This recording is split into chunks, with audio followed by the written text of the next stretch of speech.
Fala, leitores da Bíblia, graça e paz. Hoje a gente vai terminar a leitura do livro de Esther, lendo os capítulos 9 e 10, e também vamos terminar a leitura da carta de Paulo aos Efésios. Então você pode deixar aí no final desse vídeo o seu comentário, dizendo aí se você conseguiu ler todos esses dois livros junto comigo, tá bom?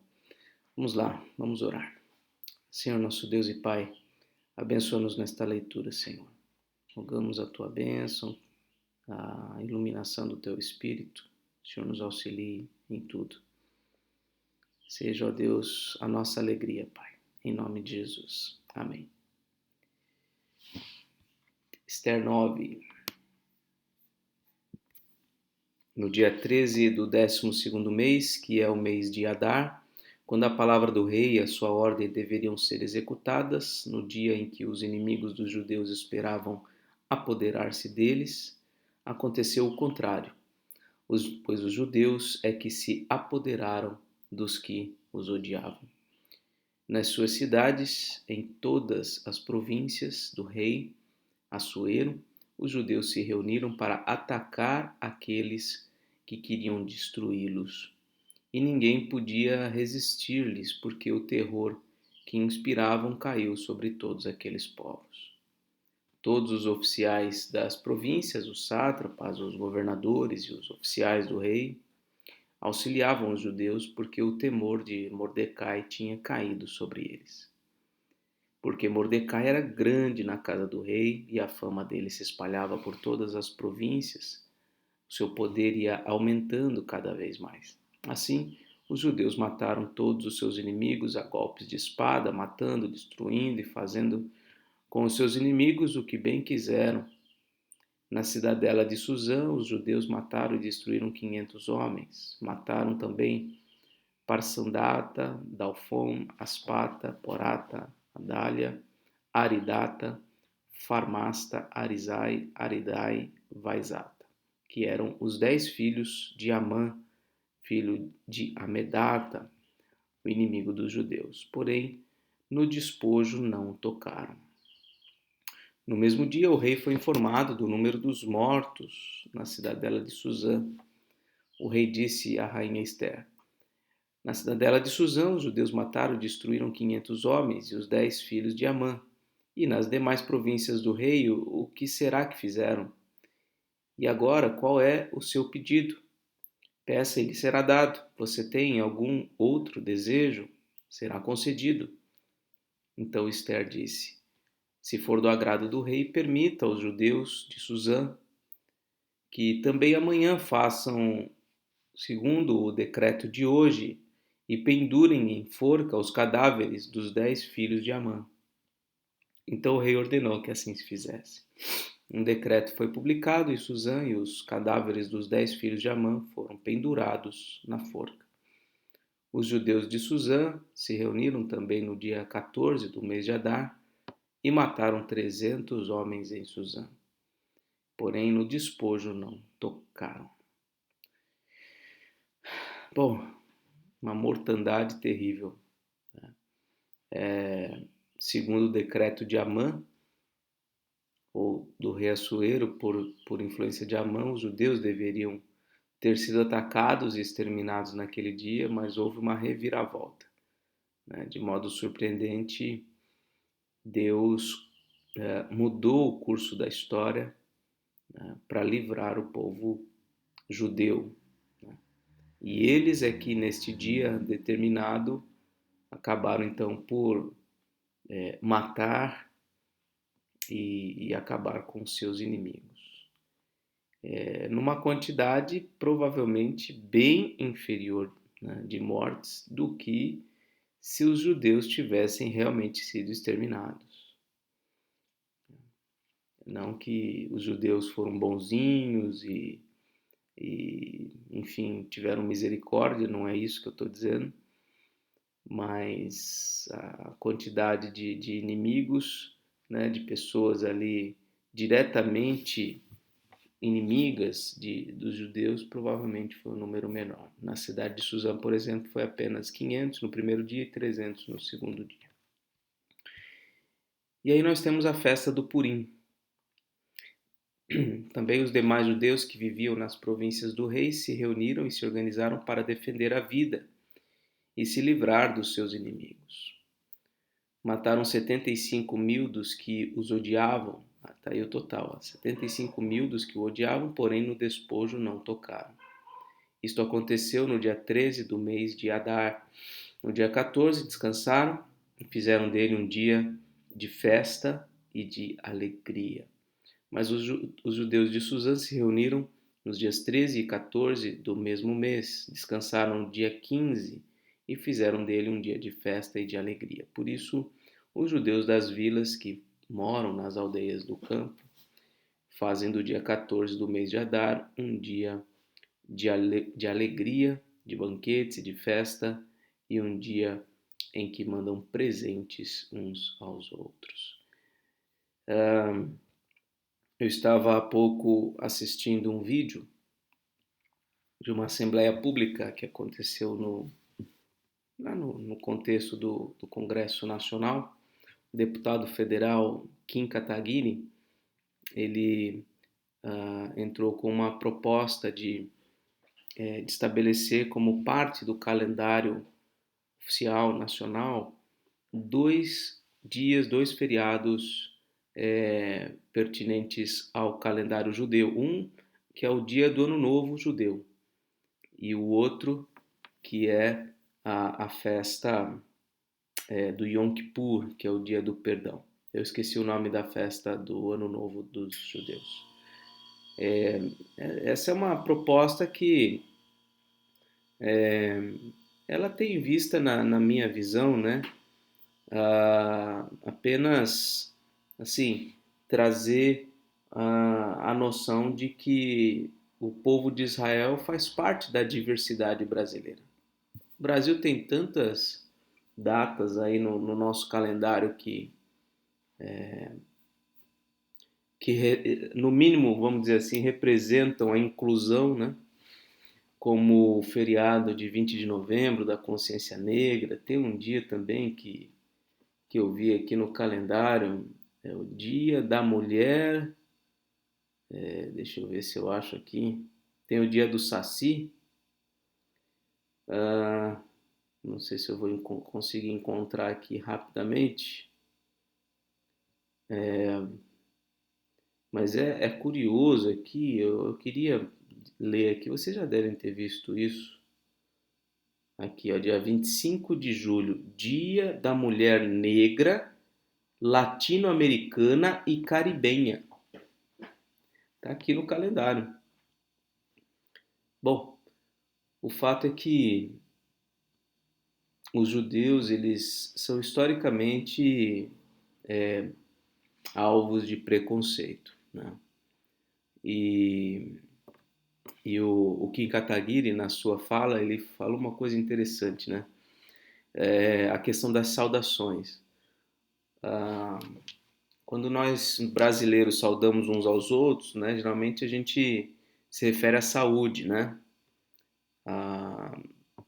Por exemplo, uma frase muito comum, né, em final de ano, né? Saúde é o mais importante, o resto a gente corre atrás. Então a gente valoriza muito a saúde. Aí ele comentou dos ingleses que saúdam falando sobre felicidade, né? Então desejam a felicidade uns dos outros.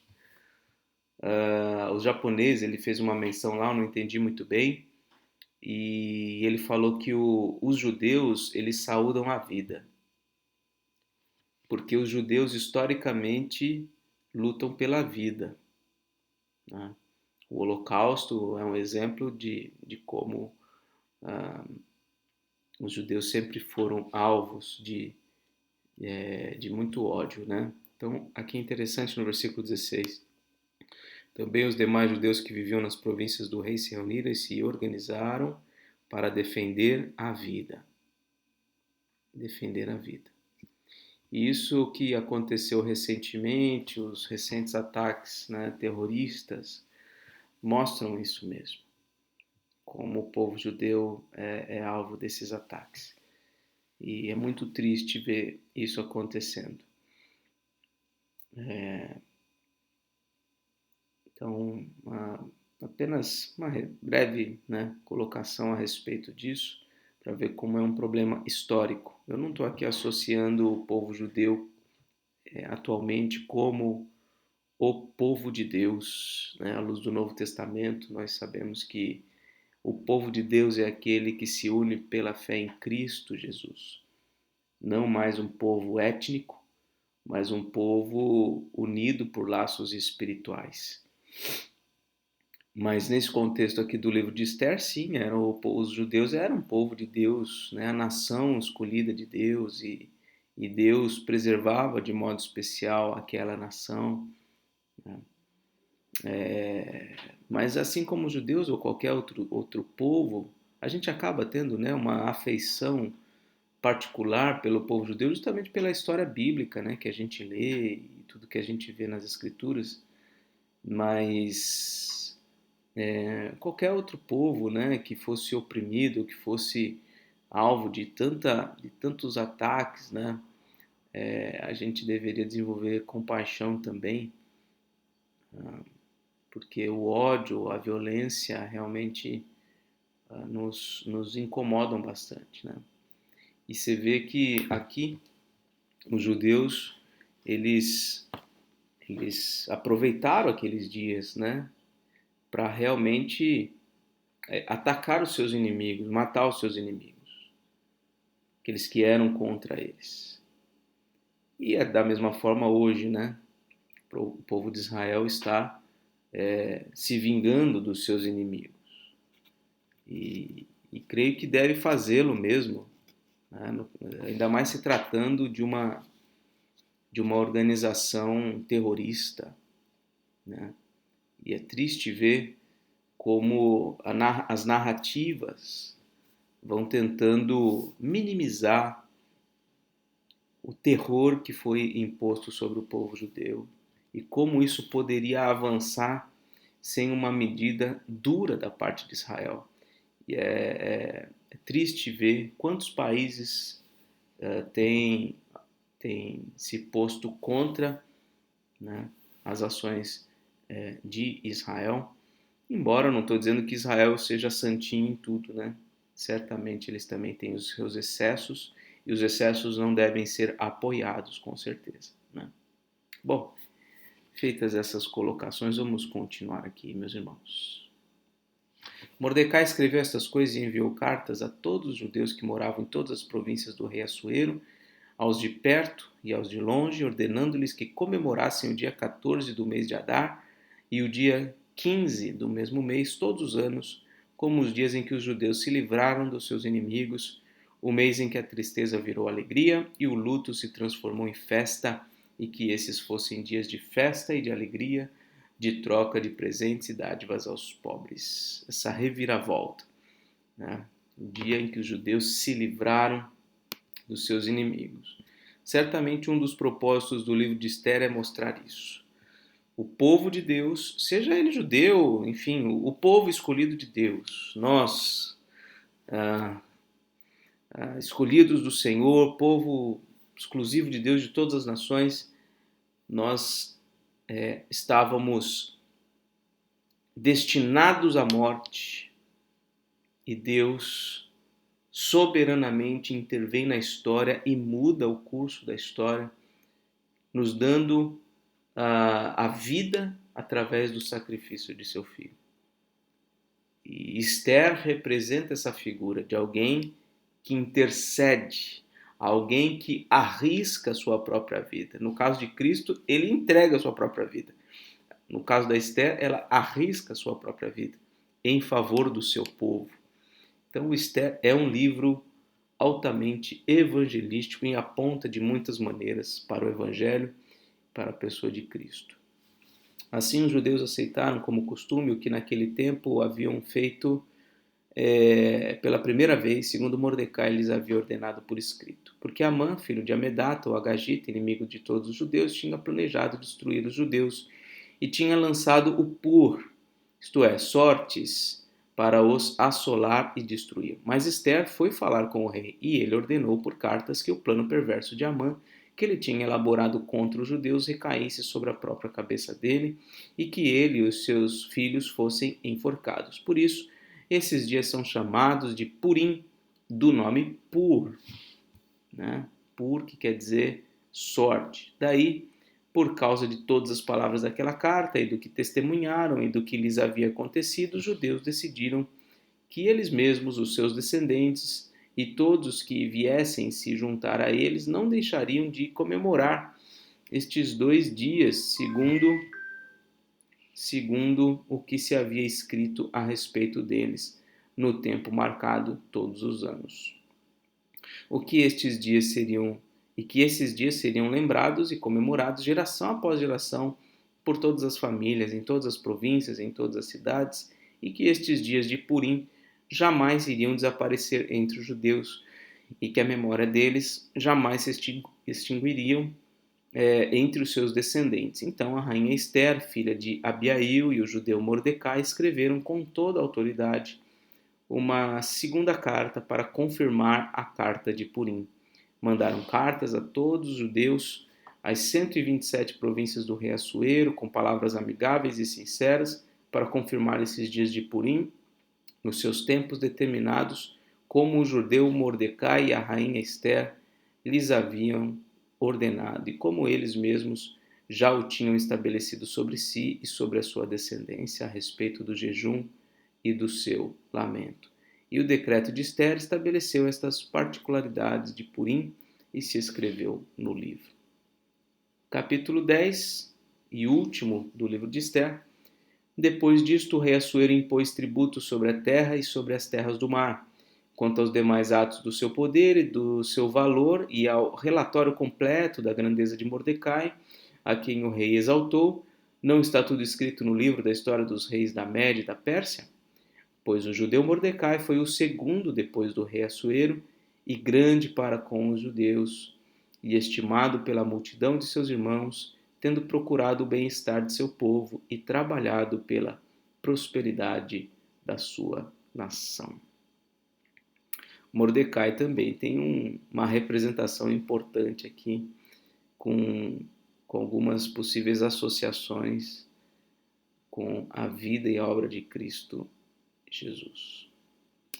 Muito bem, agora vamos ao último capítulo da carta de Paulo aos Efésios.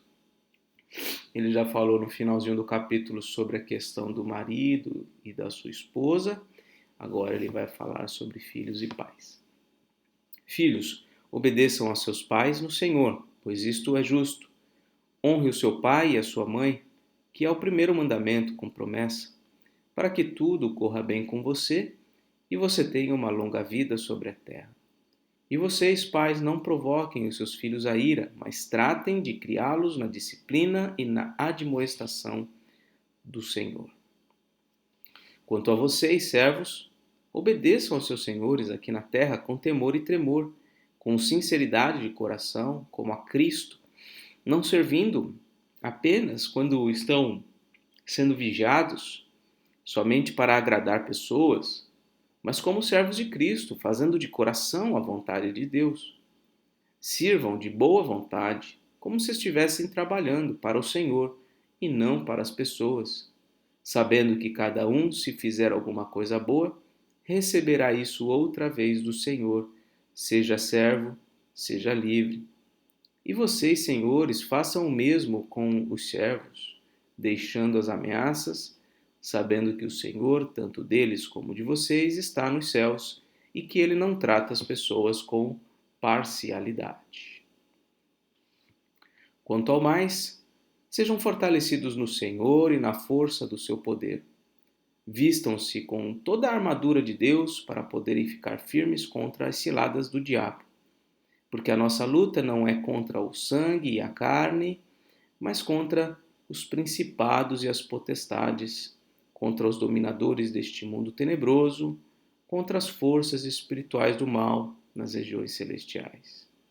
Por isso, peguem toda a armadura de Deus para que vocês possam resistir no dia mau e, depois de terem vencido tudo, permanecer inabaláveis. Portanto, fiquem firmes, cingindo-vos com a verdade e vestindo a couraça da justiça. Tenham os pés calçados com a preparação do evangelho da paz, segurando sempre o escudo da fé, com o qual poderão apagar todos os dados inflamados do maligno. Usem também o capacete da salvação e a espada do Espírito, que é a palavra de Deus.